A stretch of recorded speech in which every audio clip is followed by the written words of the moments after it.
My family has moved to Midwest America. We live on a large 35-acre wooded area bordered by a large Indian reservation. We have a variety of natural wild trees in our area and woods that go as far as your eyes can see. My father raised us hunting our own food with all types of weapons, including rifles, bow and arrows, traps, and more. We enjoy hunting the wild grouse that fly down into winter from the north. They stay around for several months and taste delicious over the barbecue with my mother's homemade sauce. We met a neighbor the other day from the local Indian reservation. His name is Malini, and said he was from the local Chumash Indian tribe. He was a rather large young man, standing over 6 feet tall, wearing handmade shoes with a woven hat and 2 eagle feathers sticking out. He has a rather funny accent, since I've never met a true native Indian before. He was rather polite and welcoming, told us about great spots to hunt the local grouse and wild boars. He warned us to hunt in the morning or daytime, but as soon as nighttime comes, he advised we take shelter for our own safety. I asked him what he meant by having to take shelter at night for our safety. He gazed into the woods and said, "Just take shelter at night. Nobody roams the woods around here at night, and we all head home 30 minutes before dark." I felt a bit confused as to the entire encounter and wondered if he was just messing around, but based on his demeanor, I felt he was being completely sincere with his warning about staying in at night. Later that day, my father came home. I could hear his large diesel engine truck down the road where a cloud of dust raised up in the air alongside his truck. My father pulled in and asked me and my brother how we did with the shed since we were currently remodeling the storage shed out back. My brother told my father everything is all cleaned out and we're ready to begin painting. My father gathered his work clothes and walked inside with my little brother putting his arm around his shoulders as they entered the house.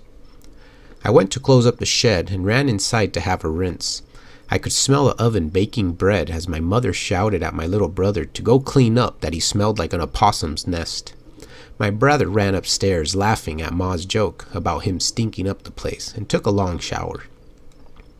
I was downstairs with my father watching the local news as my brother came down and Ma handed us all a large slice of homemade banana bread that was our family favorite. Nighttime slowly came along. My father had fallen asleep on the couch while my brother played video games on his phone. I told my brother, "Let's go to bed," as we were going to wake up at dawn to go hunt down some local grouse for dinner, since Ma has been asking us to get some fresh grouse meat for a stew she had in mind. The next morning I was awoken by my father taking a hot shower, getting ready for another long day of work out in the city. I rubbed my eyes and slowly began creeping out of bed. I shook my little brother awake and told him, "Wake up, Johnny, it's time to go hunt." My brother loves to hunt, so I didn't have to tell him twice. A lot quicker than he was already standing up heading to rinse off his face in the bathroom. A few minutes later, my brother came back with a cup of coffee and all geared up with his winter jacket and boots. I was preparing our bow and arrows since we preferred to save on ammo and use our bows, which also gives us a more competitive task out in the woods.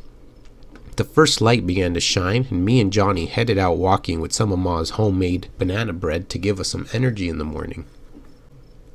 We walked about 2 miles into the woods when we spotted our first grouse. My brother aimed his bow and in one slick movement he stoned the grouse as it came tumbling down the tree. My brother smiled and slightly ran to pick up the grouse.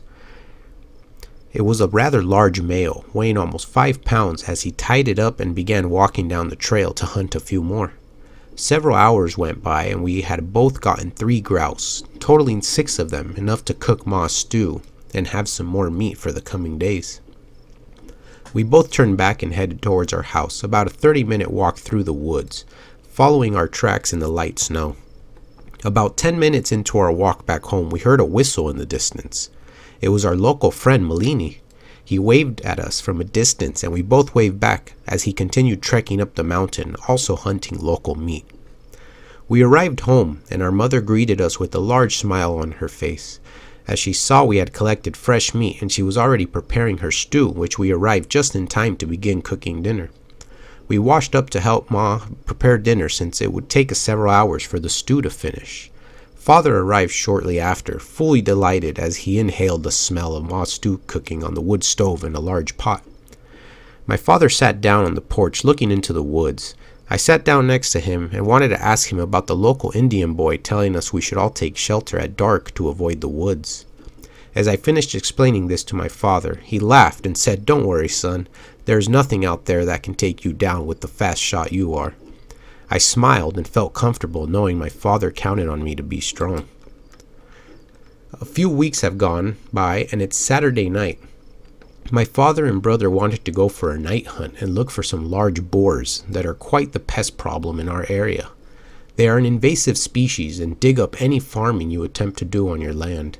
They are also very aggressive and will hunt you down if you come across their path.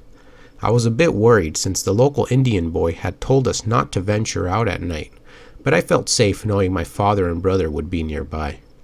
It was a rather cold night, so we geared up with our jackets and I put sweatpants underneath my hunting gear to keep extra warm since we had to sit quietly in our hideouts until the wild boars came in for the bait we set up.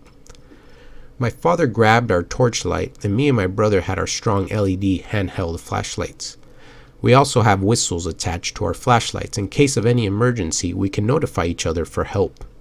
We hiked 20 minutes through the dark woods. Surrounded by silence, I could hear the coyotes howling in the distance, but no signs of boars yet. We arrived at our first tree hut we built. My father told me to climb up and he and my brother would go to the next tree hut, just 5 minutes walk away, a bit deeper in the woods. I climbed up into the tree huts, sprinkling husks of corn on the floor to attract the wild boar as my father and brother moved deeper into the woods into their hideout. 30 minutes had gone by and I could hear footsteps near my hideout. I figured the boars had finally smelled the corn on the floor and they were coming in to look for it. As the footsteps got closer, I noticed a foul odor in the air. It smelled like a sewer line has broken somewhere and only got worse and worse. I could hear the footsteps in closer, about 30 feet from my hideout, and the smell was unbearable. It now went from smelling like a sewer to smelling like dead, rotten meat. The smell was so strong I had to cover my face with my jacket to avoid the strong odor, almost burning my nostrils like ammonia. The footsteps went silent. I looked around and saw a dark creature moving its head around, sniffing the air for the corn. It had stopped walking and just stood about 20 feet from my hideout. I stayed as silent as possible, breathing into my jacket as my heart began to race. I aimed my rifle and looked through the night scope attached to the top of my hunting rifle.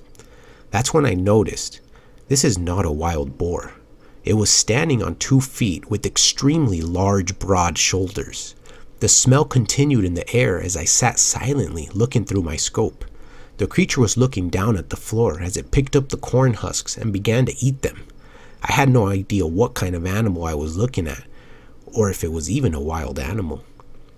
The dark creature must have stood about 15 tall with extremely large human-like arms, but had the skin of a wild boar.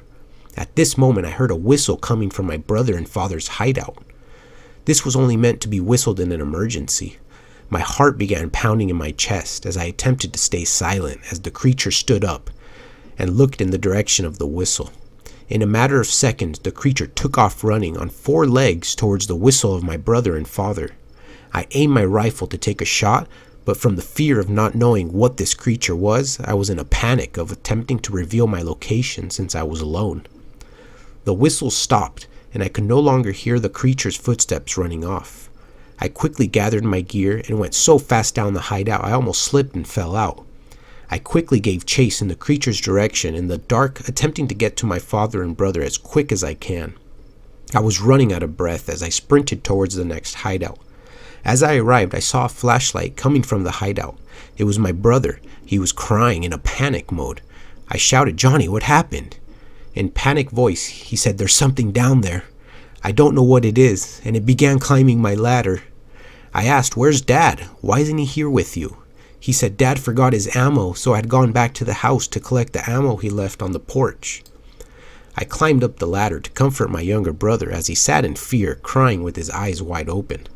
I told him to turn off his flashlight to avoid gather more attention. I told him he was okay, calm down, and we'll wait for Dad to get back. And that's when I noticed the foul odor in the air once again. It was the same sewer or rotten flesh smell from earlier. My brother said, "It's back," as I told my brother, "Shh, quiet down, stay calm." I could hear several footsteps coming from the distance as the smell grew stronger and stronger. This creature knew we were here now.